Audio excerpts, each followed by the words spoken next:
7. Perkenalkan, kami dari kelompok 8. Perkenalkan, nama saya Idris Putri Indra Pratnyana, nomor absen 6, kelas 8B. Perkenalkan, nama saya Kadek Menteri Krisna Rakyana, nomor absen 7, kelas 8B. Perkenalkan, nama saya Ani Kadek Galuh Laksmi Devi, nomor absen 22, kelas 8B. Perkenalkan, nama saya Ani Putri Cecilia Putri, nomor absen 28, kelas 8B. Sistem pernapasan atau respirasi. Manusia merupakan makhluk hidup yang menunjukkan ciri bernafas demi memenuhi kebutuhan oksigen. Oksigen tersebut akan memulai sejumlah mekanisme di dalam sel yang kemudian akan diolah menjadi energi dalam bentuk ATP. Pertama, hidung. Hidung adalah organ pernapasan yang berfungsi untuk menghirup udara dari luar. Di dalam rongga hidung terdapat rambut-rambut hidung, lendir atau mukus, dan saraf pembau dengan fungsi sebagai berikut. Rambut-rambut hidung menyaring kotoran yang ikut terbawa masuk dengan oksigen dari udara bebas. Selaput lendir atau mukus menjaga kelembapan hidung. Selain itu, mukus juga berfungsi sebagai media melekatnya kotoran yang telah disaring oleh rambut hidung.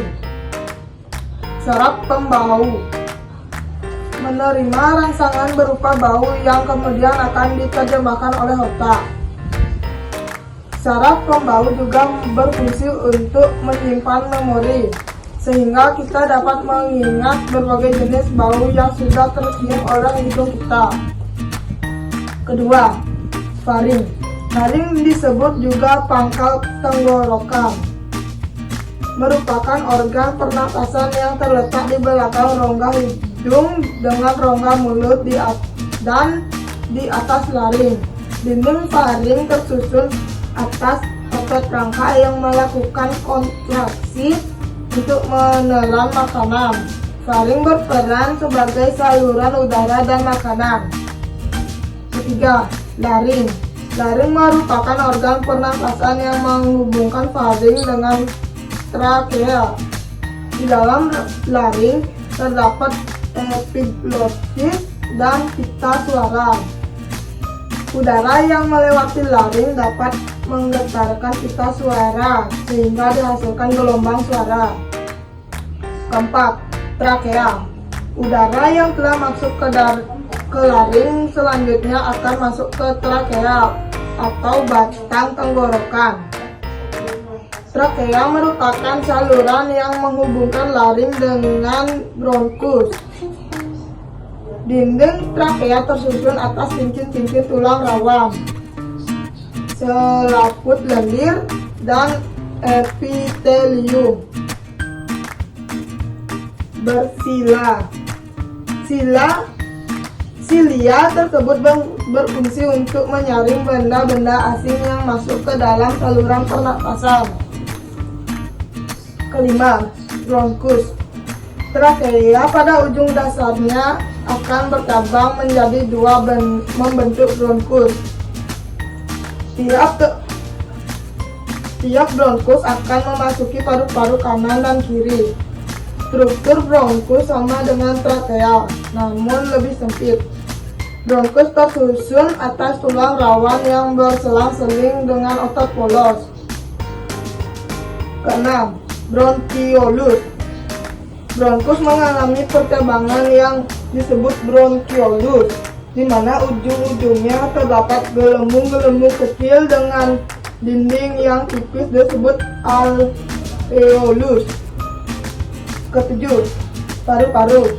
Paru-paru atau pulmu merupakan organ pernapasan yang terletak di bagian rongga dada yang dibatasi oleh otot dan busuk serta bagian bawah dibatasi oleh diafragma.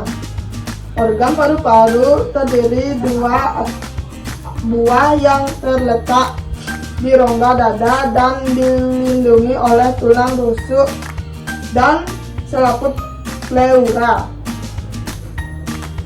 Pernapasan dada adalah proses bernapas yang mengandalkan otot di antara tulang rusuk, otot interkostal adalah manfaat dari pernapasan yang kamu lakukan saat itu adalah memenuhi kebutuhan oksigen dalam tubuh. Pernafasan perut adalah latihan dasar yang menenangkan dan mampu menghilangkan stres. 1. Duduk atau berbaring dalam posisi yang nyaman. 2. Letakkan satu tangan di perut, tetap tulang rusuk dan tangan lainnya di dada. Penyakit sistem pernapasan. Pernapasan manusia dapat terganggu oleh penyakit dan kelainan organ pernapasan. Penyakit dan kelainan sistem pernapasan dapat menyebabkan hipoksia, yaitu suatu kondisi saat jaringan tubuh kekurangan oksigen. Penyebab hipoksia diantaranya sebagai berikut.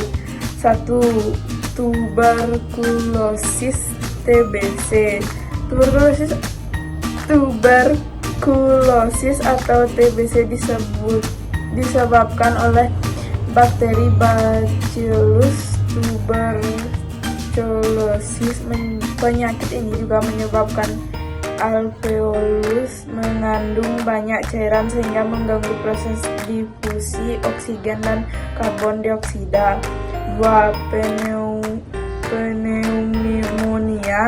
Pneumonia dapat disebabkan oleh infeksi bakteri, virus, dan fungi. Infeksi tersebut mengakibatkan cairan tertimbun di alveolus. 3. Bronkitis. Penyakit ini menyebabkan peradangan pada dinding bronkus yang disebabkan oleh virus.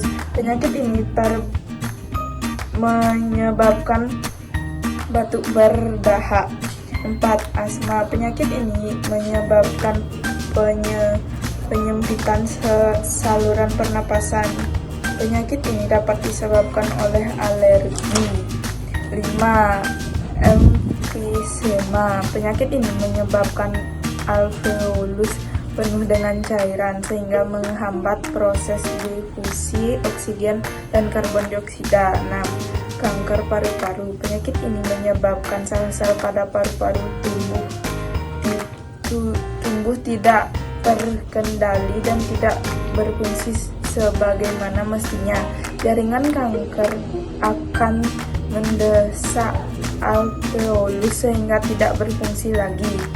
Sekian video dari kami. Jika ada kesalahan, kami mohon maaf sebesar-besarnya. Kami akhiri dengan Pramo Santi. Om Santi, Santi, Santi, Om.